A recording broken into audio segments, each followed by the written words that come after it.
Welcome to easy Indian recipes 1K. இன்றைக்கி நம்ம இந்த கத்திரிக்காய், அதாவது இந்த பெரிய கத்திரிக்காயில் ஒரு செம்ம இன்ட்ரெஸ்டிங்காக எப்படி ஒரு கறி பண்ணலாங்கிறத பார்க்க போகிறோம். இது ரொம்ப சிம்பிள், பட் குழந்தையிலேருந்து எல்லாருக்கும் இது ரொம்ப பிடிக்கும்.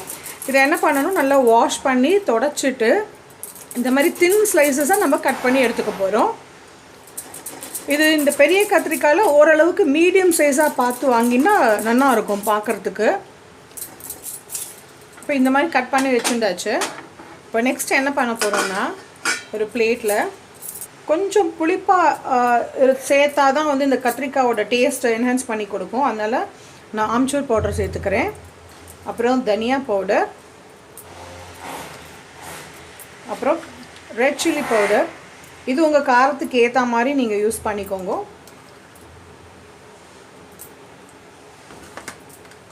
அப்புறம் ஹிங், அப்புறம் ரவை. இந்த ரவையும் சேர்க்கறதுனால என்ன ஆகும்னா, நம்ம அதை ரோஸ்ட் பண்ணி எடுக்கிறது நமக்கு நல்ல கிறிஸ்பியாக கிடைக்கும். இந்த மிக்சருக்கு தேவையான சால்ட், இதை நல்லா மிக்ஸ் பண்ணி எடுத்துடலாம். இப்போது ஒரு தவாவை நம்ம ஹீட் பண்ணிட்டோம். இதில் எனி குக்கிங் ஆயில் அது போட்டுட்டு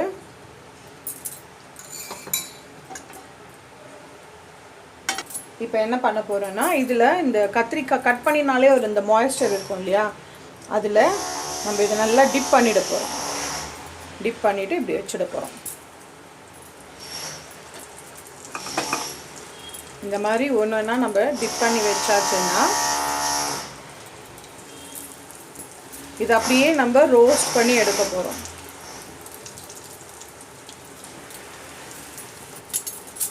இப்போது இது கொஞ்சம் கொஞ்சமாக நம்ம திருப்பிக்கலாம்.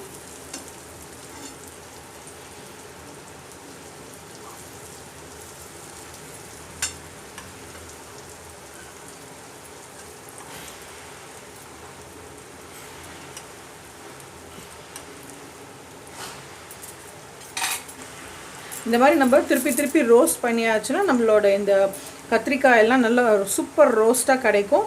இது கத்திரிக்காய் பிடிக்காதவா கூட இது ரொம்ப விரும்பி சாப்பிடுவா. இப்போ இது வந்து நான் அடுத்த செட் என்ன பண்ணியிருக்கேன்னா, எண்ணெயே போடாமல் பண்ணியிருக்கேன். இப்போது இது ரெண்டு பக்கம் நான் திருப்பி போட்டிருக்கேன். இப்போ லைட்டாக ஆயில் விட்டு எடுத்துக்கலாம்.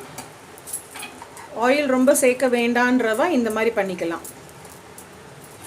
இப்போ பார்த்தீங்கன்னா நம்ம இந்த கத்திரிக்காவை இந்த மாதிரி ரோஸ்ட் பண்ணி வச்சுருக்கோம். இது சாம்பார் சாதம், ரசம் சாதம், தயிர் சாதம் கூட இது ரொம்ப நல்லா இருக்கும்.